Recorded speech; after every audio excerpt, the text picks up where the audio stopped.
Welcome everyone. I'm going to run through 5 tips that will hopefully allow you to create engaging modules. You can see that I'm on the module page in my Canvas course, and from here I obviously need to select plus module to create a module.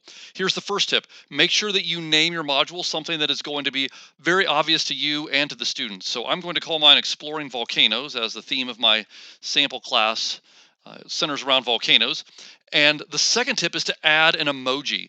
Emojis really make things stand out. So I'm going to press the space bar, and we're all using Windows devices, so I'm going to press the Windows button and period at the same time. You can also right click and select emoji. Either one will work.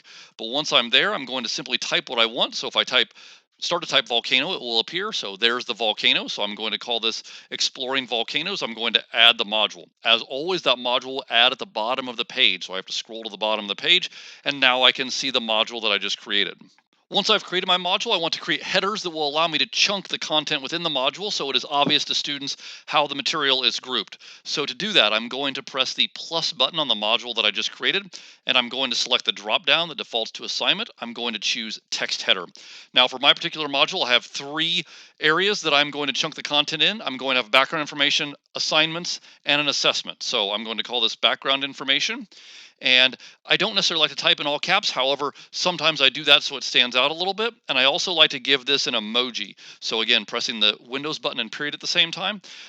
You try to use the same symbol every time. So whenever you want students to read something or to learn some background information, it's good to use the same symbol every time. So I like this stack of books right here. I'm going to use that stack of books, and I'm going to add that item.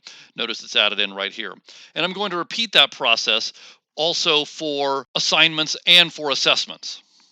And now I have headers that will allow me to chunk my text, and they have emojis that will indicate to students what I want them to do with each of the items under that heading. Tip 4 is to place the content, and obviously this is going to be the meat and potatoes of your module. If you press the plus button right here, you will have the ability to add anything that you've previously created, so any assignment, quiz, file, etc. And if I click on assignment, for example, notice that I can also create an assignment from right here. Or if I click on a page, I can create a page from right here. So if you're creating new content, you're probably going to want to click the create page or create assignment or whatever it is you're working on. I already have these created, so I'm just going to select them. So for my background information, I'm going to select the example page on the 3 types of volcanoes right here. I'm going to add that item. Notice it drops in at the bottom of the module. I'm going to left click, hold down, and drag that up so it's under background information. Get it in the right spot. There we go. And now I'm going to repeat that process. I'm going to add 2 assignments. So I'm going to now select the drop down and select assignment. And I'm going to choose my audio video assignment. And I can left click and drag that up to where I want it. And I'm going to also add my URL submission assignment, and I'm going to drag that up so that they are grouped together under assignments.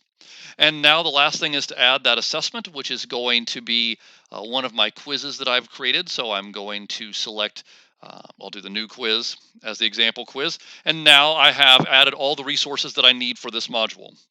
My 5th tip is to indent the resources under the heading. So if I go up to the resources that I just added, I can select increase indent. And I can do that for each item that is under a heading so it really stands out and it becomes obvious to students what is going to be the flow of the material. So I know that background information comes first, then assignments, then assessments. One last tip that I would add, a bonus tip, number 6, is to add a stop page in your modules at the end. So I've already created one here that I will show you, and it's called stop, end of module. And I like to put that at the very end, not indented, and you can see right here what it looks like. So this is what the students are going to see. They know they've reached the end of the module, and they don't have to do any more work. And I also have a return to home button at the bottom of that, and they can go back to the home page so they know they're finished with the work. So hopefully that's an example module that you can use as inspiration to create modules for your class.